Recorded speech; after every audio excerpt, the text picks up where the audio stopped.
Were you an Ozzy fan? I mean, like I said, were you a Yeah. yeah.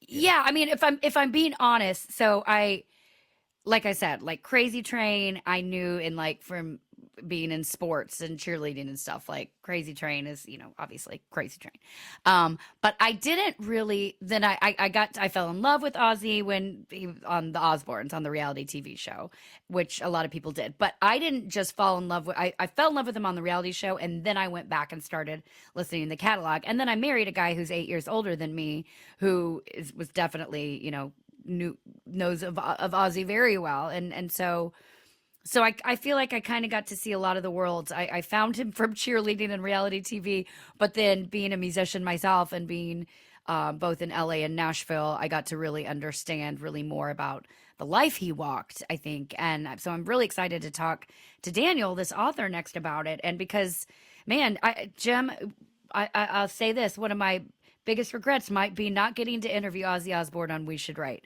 because talk about I just so much of his life, early life, was such a struggle, and I would just be so curious to know the inner workings. And I think we know it a little bit just from listening to music and from the creativity that he had on stage, but no one knows more about it. I'm just rambling here. No one knows more than our next guest, Daniel, who's joining us. He is someone who spent, Jim, the better part of the last few decades diving deep into the deep end, really, of rock history, not just the shallow parts. Daniel Bukszpan, he's a longtime music journalist. He's an author of books like the Encyclopedia of Heavy Metal, Rush at 50, and New Wave. So, like I said, clearly a man with range.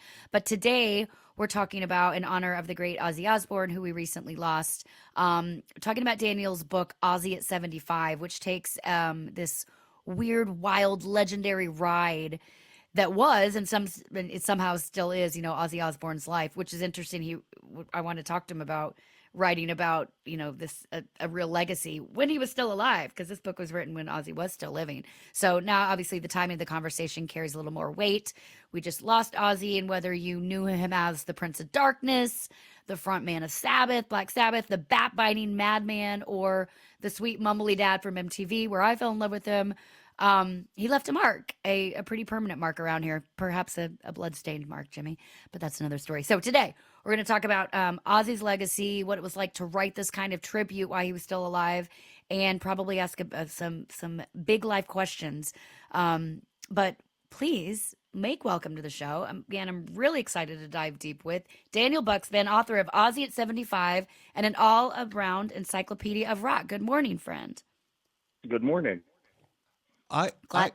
Okay, Lindsay, I just want to kind of jump in here and say, and maybe kind of start the conversation this way. By the way, the book is beautiful, and I Mm-hmm. think Oh, thank you. and I think both with the writing and its layout in particular, it does honor to him. Look, I mean, Yeah. with the idea of having page after page of text, which by the way I have no problem with. Lindsay and I read everything everybody sends us, but the thing that I really enjoyed most about it was I felt that you need a sense of the showmanship. You need a sense of being able to compare pictures of the showman with the human being. You need a sense of the fact that it's larger than life and twice as ugly, with a heart so big that people aren't even aware of the size of this man's heart. I wanted to ask you, though, as somebody who is actually still in the process of kind of grieving over this, and by the way, I understand that grief. There's been a lot of deaths for those of us who grew up in the 70s and 80s that have come one after another in terms of cultural touchstones. And I was kind of curious if you think that people have really come to appreciate in his music, beyond just the kind of wild man songs, the sadness and the sense of the outsider that plays through a lot of Ozzy's music. I mean, I think that was always there, and that was always kind of a feature of his music, whether people realized it or not. Now that he's gone, and we've seen this, to me, unprecedented outpouring of love from the entire world over this guy. It's just, when you go back now and listen to his music, it's more poignant, I think. And you can kind of hear that sadness, alienation that you're talking about. I feel like before he was dead, a lot of people maybe thought the music was not that deep. But now that he's gone and we're all feeling that absence, it all hits differently, and it kind of puts a new frame on the painting, so to speak. Well, and then just I guess to go in there because Ozzy openly talked about how he was sexually abused, how he was bullied, like all these really Yeah. tough things that he went through, and and then so to say like how much did you find out, Daniel, or how much did you make a connection for I guess I would say his quote unquote performance art, like was do you think that it was inevitable that Ozzy ended up having to be this sort of character that is Ozzy? I mean, the character is Ozzy, but did you see any through line that really came from these deeply traumatic and personal things that he went through as a child? Like, does that do you show up knowing that in his music and his, I mean, down to the bat bite and all those things? Is that Yeah. do you have a through line to that from what he went through as a child? What I've noticed is that this was always the same guy, no matter the Uh, context, no matter how we saw him. And he grew up, in abject poverty, and yeah. and he had a lot. He had some really traumatic experiences when he was young, and he coped with it and he lived with it. But I have to imagine that it shaped his approach to a lot of things. And uh, there's this famous quote going around that he said, where when Black Sabbath was formed, it was flower power at the time. And for him and the other bandmates who grew up poor and in just kind of not a great environment, it just didn't connect with them. And I have to imagine a lot of the unpleasant stuff that Ozzy went through kind of contributed to that. That by the time all that had happened and he grew up poor and all that, by the time he was ready to start Black Sabbath, I think just his own experience growing up was too dark to sing a song like "If You're Going to San Francisco." I think Yeah. I think it did kind of spill over into the music somewhat. Just the darkness of it and the heaviness of it and everything. That came from somewhere, and it Yeah. was unprecedented. Nothing sounded like that before Black Sabbath. It just didn't. That just didn't exist. And I have to imagine that was coming. At least somewhat from like maybe a place of pain or or just a sense of like, wow, the world is dark. And Yeah. the world around us, like a song like War Pigs is still completely relevant 55 years later. And they wrote it in 1970, and it was just kind of based on how they grew up and what they remember. Because they were Birmingham was shelled by the Nazis every day, and so they had to grow up in the aftermath of that. That contributed also. So the whole upbringing that Ozzy had and they had, I think was a big contributing factor to the music that they made. For sure, absolutely. Wow. I wanted to follow up with that in regards to a content, to a style actually giving way from content. And you make a really good point. The idea that we've actually talked about the Summer of Love on this show and that whole kind of giant movement out to California. A lot of that movement was done by people who had the means and wherewithal to get bankrolled by their parents to do that. And I was kind Yes. of curious. You talk about the idea that nothing sounded like that. Nothing sounded Right. like Black Sabbath. Where is Yeah. where is the tipping point in that? I'm always fascinated by how a sound develops, in regards to where can you kind of pinpoint that? There are a couple places in your book you talk about it, but where can you kind of pinpoint the moment of? I've always said there's a moment during the album Metal by Pink Floyd, echoes during Pink Floyd during the song Metal, where they turn into Pink Floyd. When does Black Yeah. Sabbath become Black Sabbath? When is the moment somebody looks at somebody else and goes, "Oh my God, I think we got something"? Black Sabbath basically starts the minute you put the needle down at the beginning of their first record. Like literally, the song Black Sabbath on the album Black Sabbath. Literally, when you put it on with the rain sounds and the tolling bell and the ominous guitar chords and everything, they arrived fully formed. They, and so but they didn't have to develop over the course. Like Pink Floyd is a good. They took quite a while to get to the point of Pink Floyd becoming Pink Floyd, like they did on Metal. I think that was like 5 or 6 albums or Yeah. something like that before they got to that. Black Sabbath just the second you press play on that first album, it's they have it's all figured out pretty much. Um, I mean, I actually think there's some Beatles stuff, like on the White Album and Abbey Road, that kind of points the way.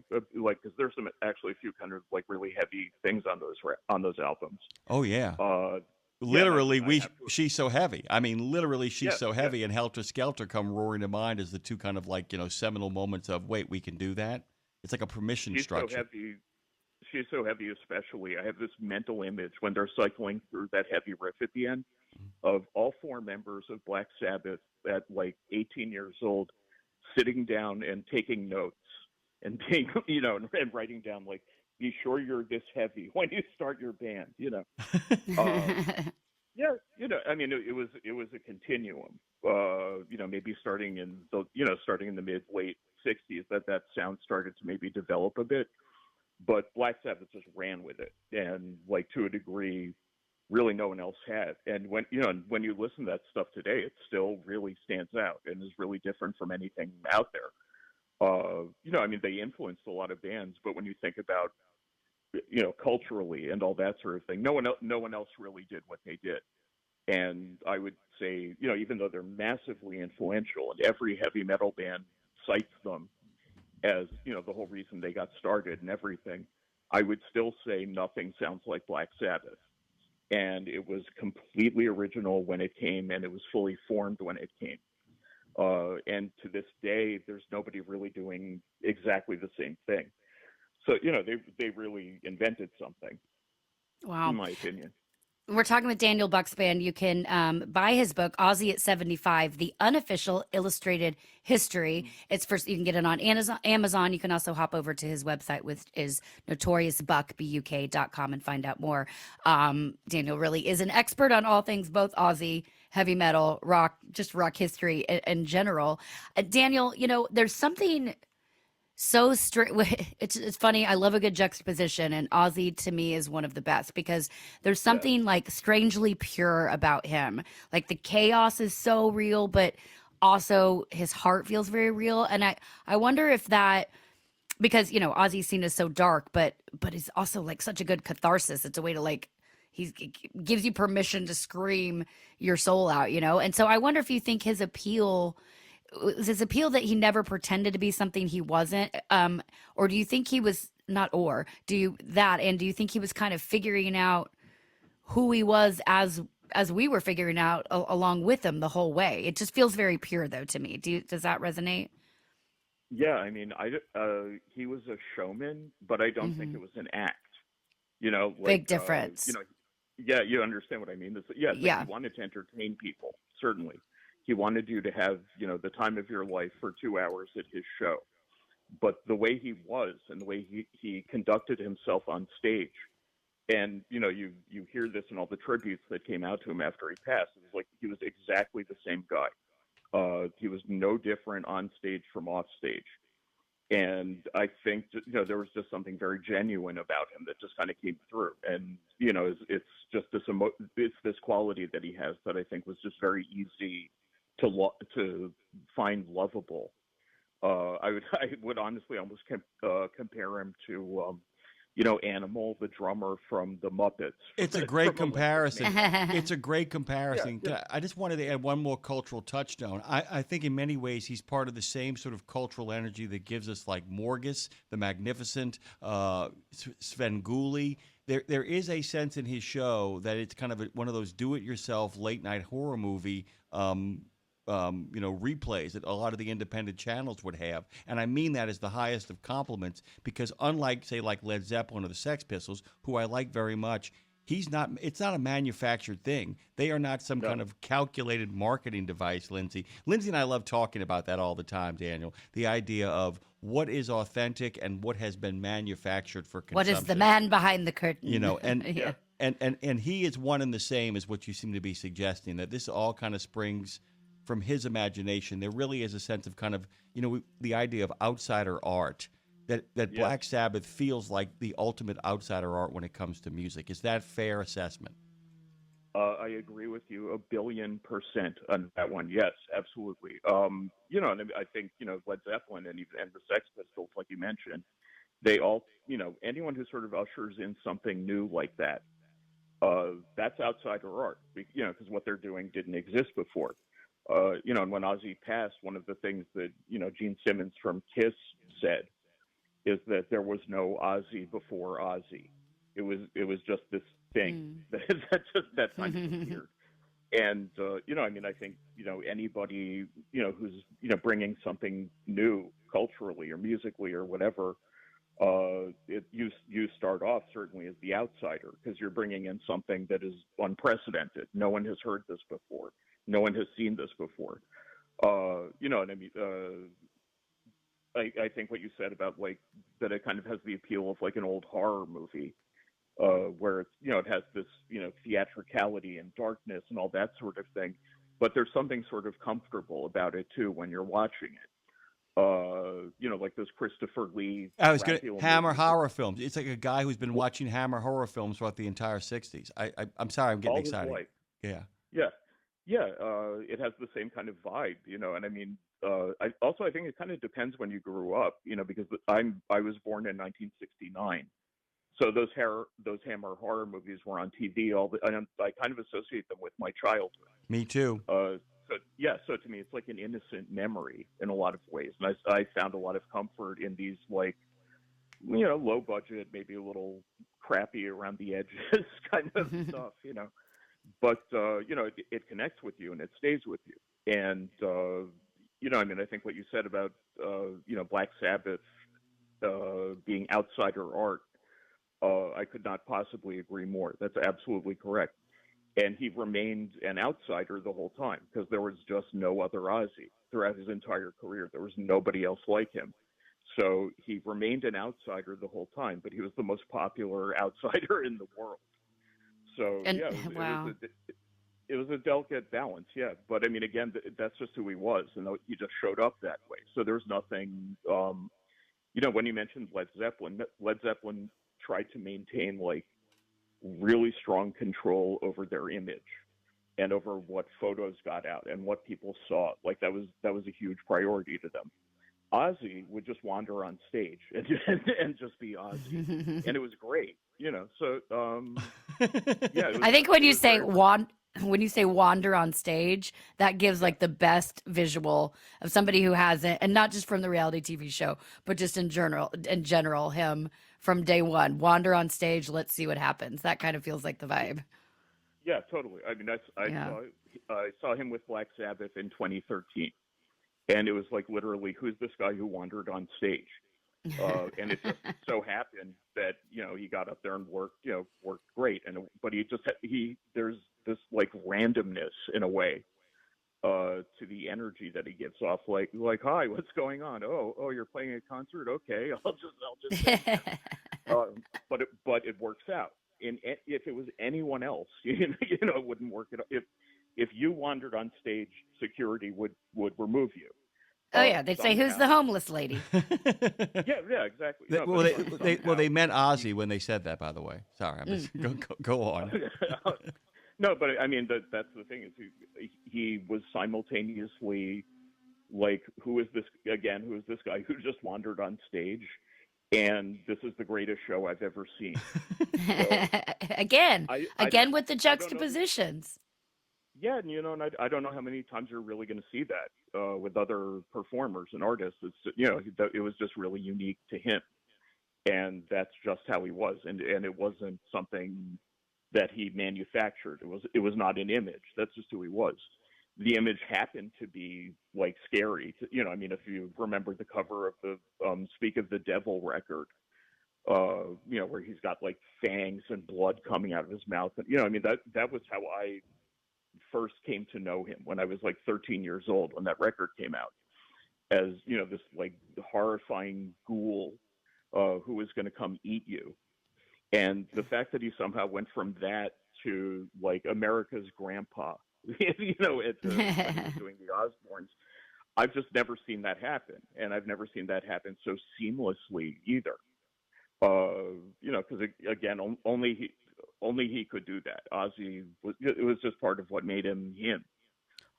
One of our listeners, by the way, we have a lot of people that jump into the chat. By the way, Daniel, one of them said essentially that Ozzy, and you can make this case that there is no David Lee Roth in regards to showmanship or style without Ozzy Osbourne. And I get the comp. I understand what Trucker Bosun is getting at here. He's not saying that David Lee Roth, of course, is anywhere near the kind of breakthrough artist, but that Ozzy, in some ways, could you make the case that his real contribution in regards to the showmanship of rock and roll was giving more people permission to be absolute kind of maniacs on stage, sort of the wild men, and that he comes from the same tradition as Screaming Jay Hawkins and Jerry Lee Lewis. It's like a gothic version of them. Yeah, minus marrying his 12-year-old cousin. Oh yeah, like Jerry Lee Lewis. He managed to avoid that. But,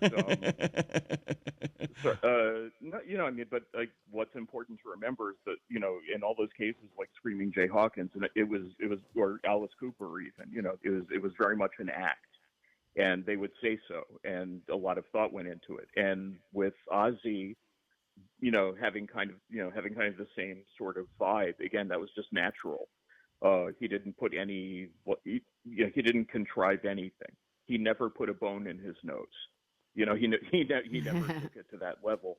David Lee Roth and people like that, I can't draw a straight line from Ozzy Osbourne to David Lee Roth, but I think Ozzy Osbourne definitely gave, frontmen permission to push it a little further and, see what else they could do in that role, rather than just stand there and, stare at the floor and be Oasis. Yeah. When you talk about the permission piece, I'd be curious your take on permission, not only for other artists that follow after him, like David Lee Roth or whoever, fill in the blank, but also for his fans. There was, I think, his fans or anyone who just kind of, even if you passively consumed his music, permission to be who you are. Because Daniel, the vast majority of our audience are over the road truck drivers, and Ozzy really played for the working class kids, the people who felt misunderstood, who felt alone, who were pissed off, who need an outlet.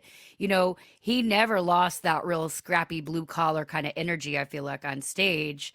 And so I'm curious your take on like why specifically his music would speak to that, like, that kind of audience. And then more importantly, with him not with us anymore, do you think that can live on, like, to the Gen Xers? Will they understand really what I mean, the Gen Zers, really what this is? Will they, with we him get gone? it, Lindsay. Us Yeah, Xers I was get about it. to say, yeah, no, Gen Zers. Do you think anyone that energy be able to be still understood with followers now that he's gone? Well, I mean, to your first point, again, he came from a working class background, and I think that was a huge part of who he was. And honestly, I think part of why he died when he did, he reminded me a lot of my grandfather in a lot of ways, who was just a working class guy who would not dream of ever missing a day of work for any reason. And I think Ozzy, on some level, because he was raised that way and grew up that way, could not let himself die without clocking in for work one last time. I know that sounds a little weird, but my grandfather retired and then a week later went back to work because that was just how he was raised, and you go to work every day. That was the mentality. Yeah. And that's the mentality that Ozzy and the other Sabbath guys came from, where it's like, I can't miss work. I've got to clock in, So, I mean, that comes through, I think. He never talked much about it like it was, like some sob story that he was poor growing up or anything. But, if you read about his background, his upbringing, it was a bit of a struggle, certainly. And I think you can just tell that about people if you're one of them. If you're also a working class person and you have similar struggles, you can kind of sniff each other out in a way. Yeah. And most of these truck drivers that are listening to your show never met the guy, but they connected with him, and not just because of the music. There was something he was putting out there, like some kind of energy that I think they recognize as authentic. and so they identify with it and they connect with it. And truckers drive, they do like 16 to 20-hour shifts, and it's just clock in and go. It's work, go. You've got to go to work. And that was Ozzy's mentality towards touring and performing. Just the show must go on. And I really, I think, working class people tend to connect with that and tend to recognize that in each other. I've completely forgotten your second point. If you would refresh my memory, I would. No, I appreciate think you hit it. You hit them both actually in that, just how the connection there, because it's a feeling just from the working class or however you've grown up. So you actually answered them both in it. So thank you, Daniel, for that. Yeah. Again, the book Ozzy at 75. You can find it on Amazon or at notoriousbuk.com. Jim. By the way, you can also find Daniel over at the Book of Face. Let me spell his last name for you guys. You're going to want to know it. A lot of you guys. This book, by the way, Ozzy at 75, is like somebody going up in the attic and finding 3 or 4 boxes full of all the ephemera you thought had been lost, and all the pictures you thought had been gone, and all the great correspondence you thought was no longer there, and then putting it in front of a table, all nicely ordered for you to open up and just enjoy. Really is beautifully laid out, and it's a nice piece of writing as well. NotoriousBUK.com. Daniel Bukszpan. You can find that at BUKSZPAN. Also on the gram of Insta, same thing, and on the LinkedIn. I'll be. By the way, Daniel, when Jimmy Mac friends you over there, please take my connection request. Really enjoyed having you on this morning. Have the best of days. Lindsay's got one more thing for you. Real quick before we hang, Daniel, most underrated Ozzy song in your opinion? Mr. Crowley.